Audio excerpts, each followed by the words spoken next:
Hello everyone, this is Dr. Shijun Wang. In today's video, I'm going to continue teaching the first movement of the Haydn Sonata in E flat major. In the previous video, we stopped at the end of the exposition part. So today I am going to start with the development part.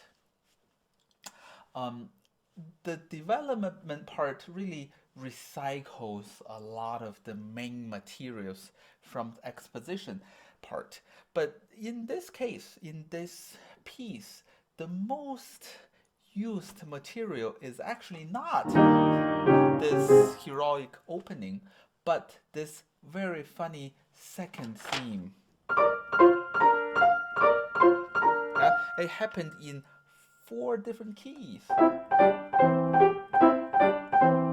Then in E major, and then the last time in the original key. Right? So I don't think within the same funny and light-hearted character, you change so much with the key, right? The character stays the same. It's not like when it's flat key, it's sadder, right? It's the same. However, how do we get into the key is astonishing. The first time when we have the B flat, it was set up pretty naturally. We're already in the B flat, in the dominant key. Second time also, we're setting up a dominant of C major, right? This is G. There's not a seventh, but it's a G major. And then you start with C major. However, the third time really was a shock. Okay, and Haydn never is tired of shocking us with surprises. So here,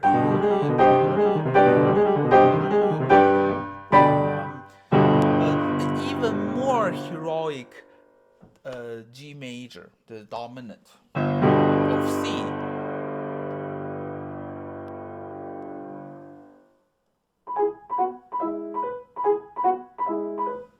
And we come with E major. And you may ask, whose child is this, right? This is not related to G. That's a surprise. And that's, I think, a funny moment Haydn thought that can shock everyone. All right, so let's start with the beginning of the development.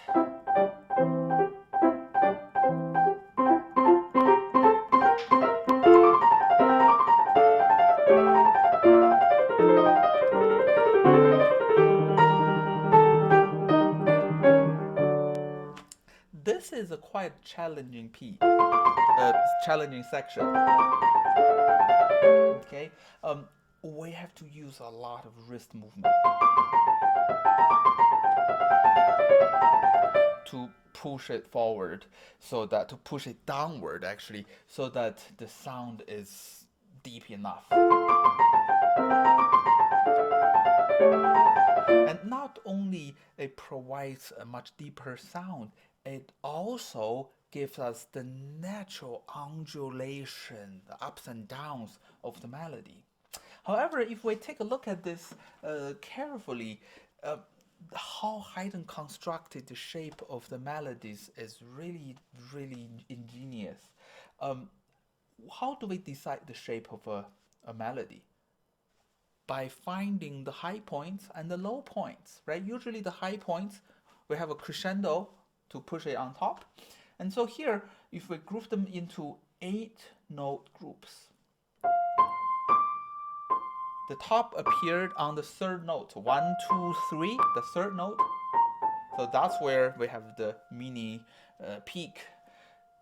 Second group, the top, again, D, appeared on the fourth note. 1, 2, 3, 4. Okay. The third time, it appeared on the fifth note. And then the last time in this measure, fourth time again, fourth note. So it could be the third, the fourth, the fifth. So every single grouping is different. And we have to adjust how fast do we move our wrist and what's the angle.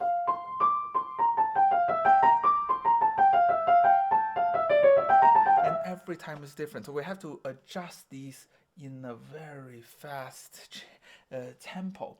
So I urge everyone to practice slowly and to understand the mechanics of how we move our wrist in each individual groups.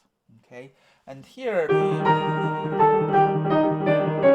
this left hand can be challenging, and as I mentioned in probably the previous pieces, it's kind of like the turning the doorknob technique. But keep in mind, we cannot move twice, not one below, one on top, but just use one direction and use the natural kickback to apply for the other note. Otherwise, if you have to turn twice, we can't really move that fast. Okay. The next measure, we have a canon almost.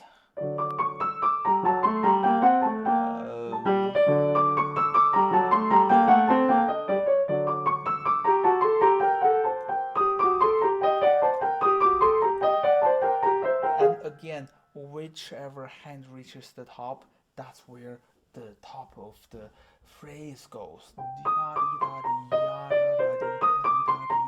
Yeah, that's a pure imitation. And here we start this motive in a high register, and then suddenly left hand move from very low to the middle, low again. Again, we need to be more sensitive to the register of the where the motive appears. The top one in Haydn's harpsichord is pretty sweet. And then, as I mentioned before, the low register in Haydn's harpsichord, it was muzzling. It's kind of like an evil sounding. So you may think, oh, it's more serious. It's more even scary. Better. So he is using register to show the differences of characters. So we have to feel them more contrasting moods than just low notes and middle notes or top notes. Okay, and here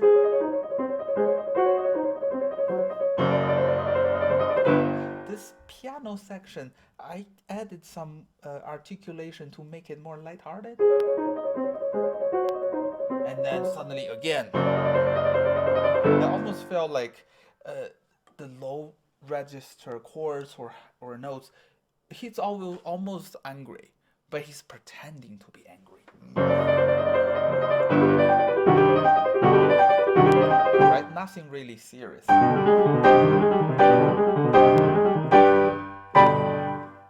It's all a big celebration. But suddenly, it's E major. Yeah, that's probably one of my favorite moments in this. It's such a kind of out of place feeling, almost the Star Wars, right? You have the third relations that you change from, right? You change from G to E major. And the bridge, the transition from development to the recap section really was written so well. He again played with register, with range. We start this motive, the singing, beautiful singing melody in the soprano range, and then the alto takes over.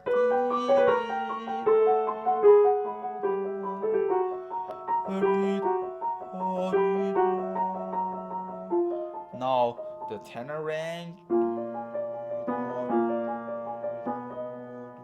and then drop, majestic opening again.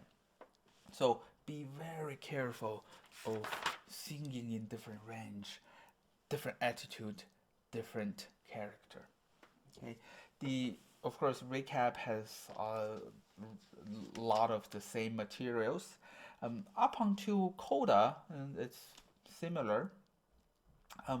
And how is the coda or the ending material in the exposition? We have one drop of a minor second, another drop of a half step. So and suddenly celebration. If we follow, if we have the same expectation,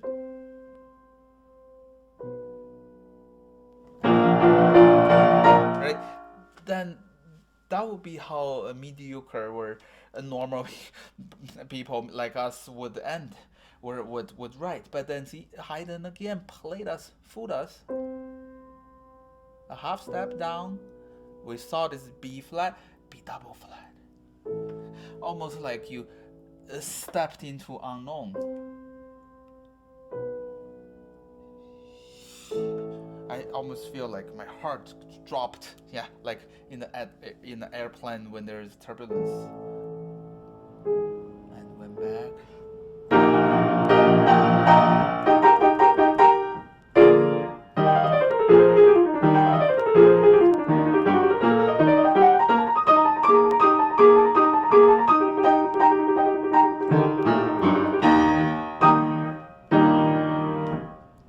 First of all, to end this movement, there shouldn't be any ritanuto, right? That will really diminish this heroic feeling. And also the ending, that part is quite challenging because you have a switch of hand position during a repeated note. Yeah, so each individual four note group isn't hard at all. But then how you switch your hand position can be confusing. So this is what I suggest you to do. You try to find the note shapes or the hand shape of the next group very fast, like that. And then stay closer to the key, but completely jump to the next. Yeah? So in another word, don't jump to the next note. The next note is repeating notes. It doesn't get you anywhere. But jump to the next position. Like that. Okay? So that will help you with clarity, with security, and also will give it a much more smooth feeling. And you may ask, oh, if I just jump, you have pedal.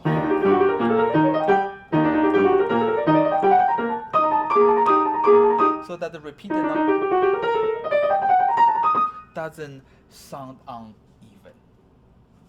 I hope you've enjoyed watching this one, this tutorial.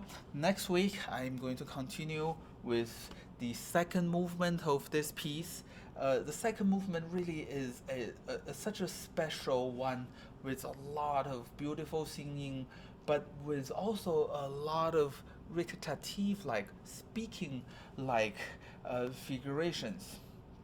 So we have a lot to cover for the next episode. Stay in tuned. If you haven't subscribed, please subscribe to the channel and also hit the little bell so that when I upload my next episode, you will be notified as soon as I do the uploading.